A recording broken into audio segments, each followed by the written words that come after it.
약함이 은혜입니다. 왕이 아브넬을 위하여 애가를 지어 이르되 아브넬의 죽음이 어찌하여 미련한 자의 죽음 같은고 내 발이 결박되지 아니하였고 내 발이 차고에 채이지 아니하였거늘 불효한 자식의 앞에 엎드려짐 같이 내가 엎드려졌도다 하매 온 백성이 다시 그를 슬퍼하여 우니라.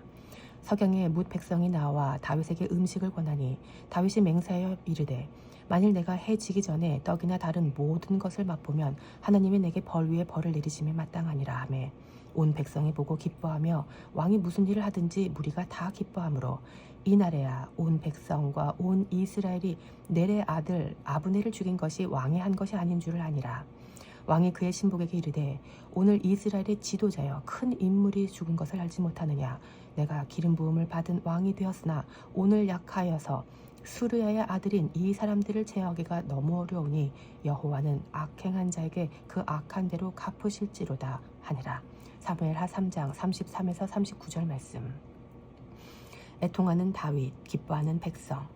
다윗의 군대 장관 요압이 이스보셋의 군대 장관인 아브넬을 찔렀습니다. 살인 사건입니다.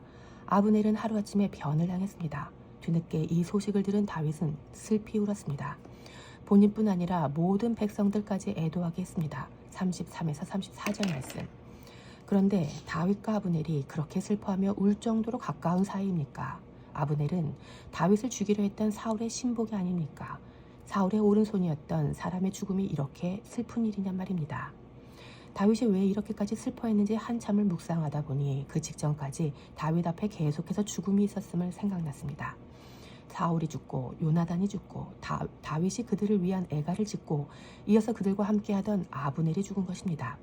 그것도 조금 전 다윗과 함께 식사하고 돌아가던 길에 말입니다. 저도 예전에 함께 커피를 마시며 꿈을 이야기하던 분이 그 다음날 안타깝게도 극단적인 선택을 했다는 소식을 들은 적이 있습니다. 저와 그렇게 가까운 분이 아니었는데도 불구하고 맥이 풀리고 힘이 빠져 손을 툭 떨굴 수밖에 없었습니다. 그분의 자녀들이 제 자녀들과 비슷한 또래여서 마음이 더 아팠습니다. 다윗도 이런 인간적인 이유에서 더 낙심이 되지 않았을까요? 석양에 뭇 백성이 나와 다윗에게 음식을 권하니 다윗이 맹세하여 이르되 만일 내가 해지기 전에 떡이나 다른 모든 것을 맛보면 하나님이 내게 벌 위에 벌을 내리심에 마땅하니라 하매 사무엘하 3장 35절 말씀. 다윗은 애가를 지어 부른 것을 넘어 금식까지 합니다. 다윗은 지금 왕으로서 스스로 행복할 권리, 배부를 권리를 포기하고 자기를 부인하면서 밥을 금하고 애가를 짓고 슬퍼하며 굵은 베옷을 입고 있는 것입니다. 아브넬의 죽음은 다윗을 이렇게까지 힘들게 했습니다. 그런데 지금 다윗의 이런 모습을 온 백성이 보고 있습니다.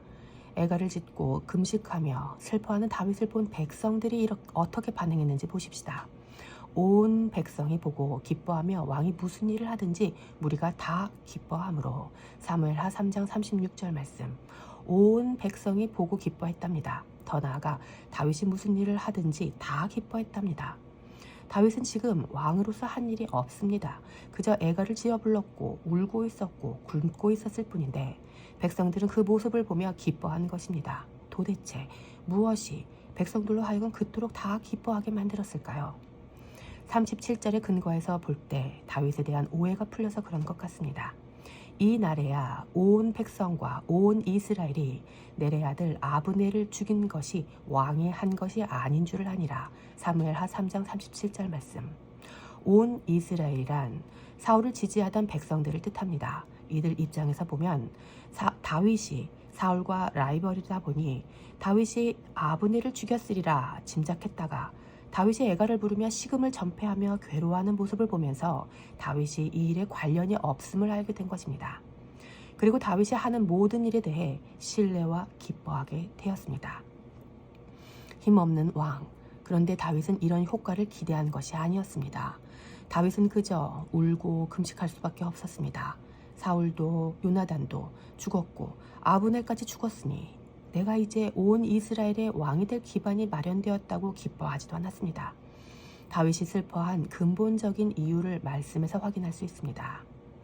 왕이 그의 신복에게 이르되 오늘 이스라엘의 지도자여 큰 인물이 죽은 것을 알지 못하느냐. 내가 기름 부음을 받은 왕이 되었으나 오늘 약하여서 수르아의 아들인 이 사람들을 제어하기가 너무 어려우니 여호와는 악행한 자에게 그 악한 대로 갚으실지로다 하니라. 사무엘하 3장 38에서 39절 말씀. 왜 다윗이 울며 애가를 부르며 굽는 것 말고는 아무것도 할 수 없었습니까? 다윗은 그 이유를 자기 신하들에게만 은밀하게 이야기합니다.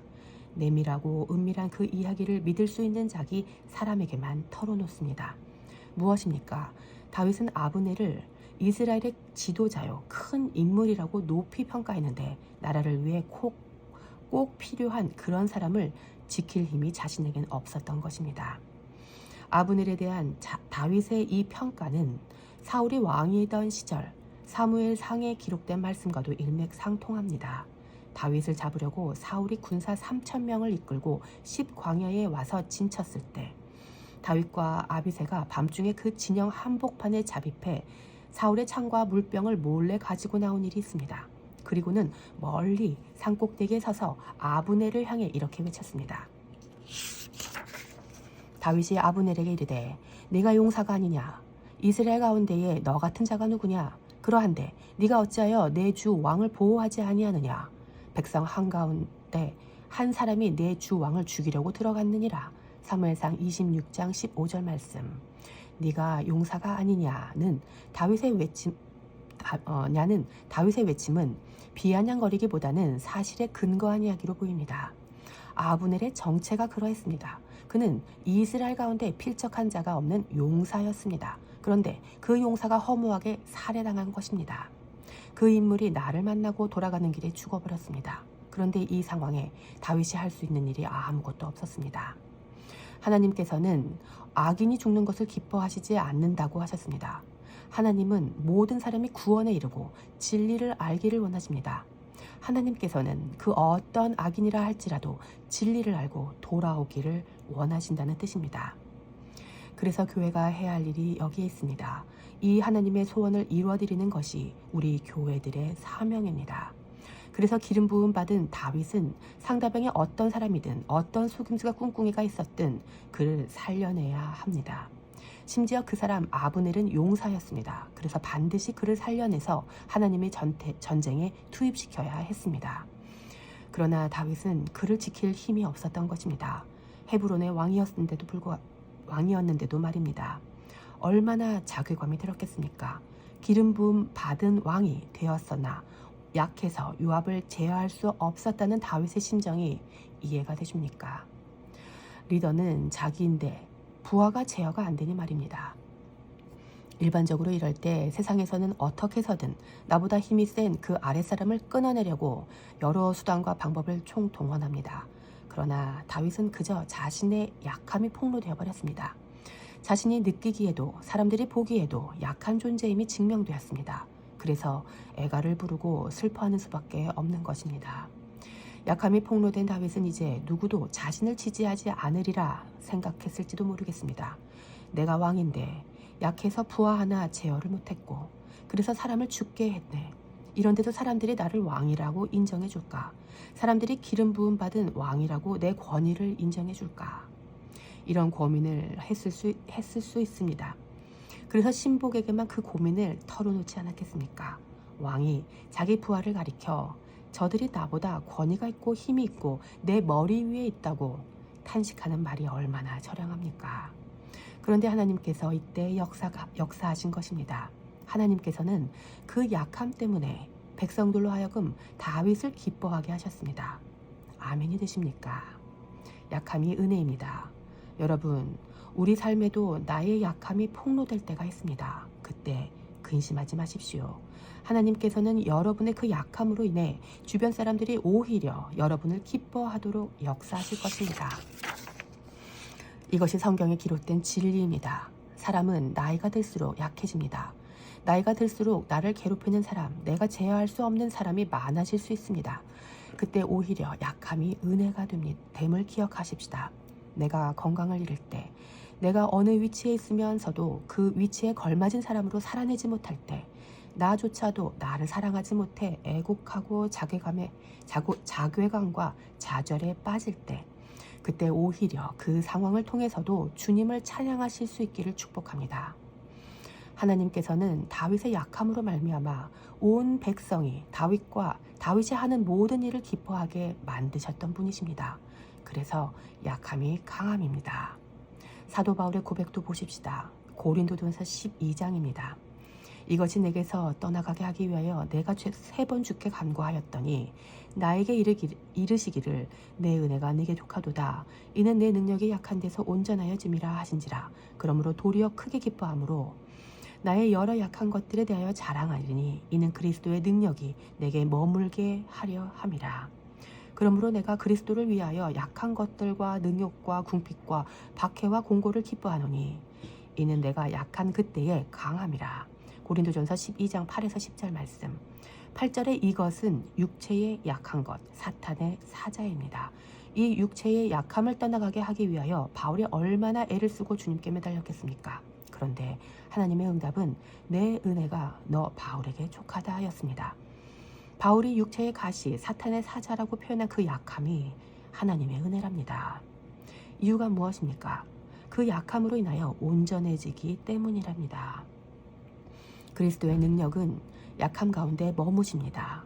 우리가 이 약함을 내게서 없게 해주세요 라고 기도한다면 그리스도의 능력을 떠나가게 해달라고 기도하는 것과 마찬가지입니다. 대체로 상담을 받고 기도 제목을 낼 때 약함이 강함으로 바꿔지기를 바랍니다. 그런데 그렇지가 않고 약함이 하나님의 은혜라니 예수님 믿는 것이 얼마나 큰 은혜입니까? 다윗 입장에서 요압만 없어지면 내 권위가 서고 사람들이 나를 좋아할 것 같은데 라고 생각할 수도 있었을 것입니다. 아닙니다. 요압과 함께 살아야 합니다. 내가 제어할 수 없는 그 사람과 살아야 내 약함이 폭로됩니다. 오히려 이것 때문에 하나님께 더 나아가게 되고 백성들은 그런 다윗을 기뻐하게 됩니다. 이 말씀을 통해 우리 삶에도 이러한 약함이 올 때 하나님의 강한 능력이 머물 수 있음을 기억하시고 잘 대처하시기 바랍니다. 이제 약한 그때에 강하다는 바울의 말이 이해가 되십니까? 약한 그곳에 강하신 그분이 머무실 수 있습니다. 그래서 이제는 내 옆에 요압이 있건 없건 상관이 없게 됩니다. 요압이 있어서 내 약함이 폭로되고 내가 그를 제어하지 못하는 무능력이 드러나도 상관이 없습니다.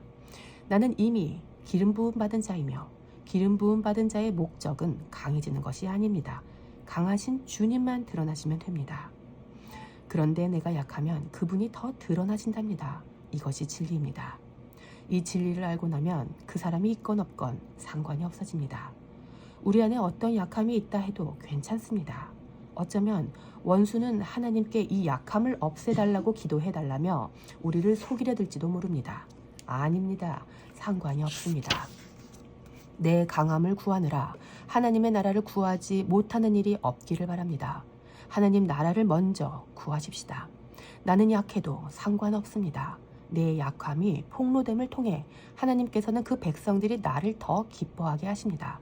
요압을 제어할 수 있건 없건 상관이 없는 일입니다.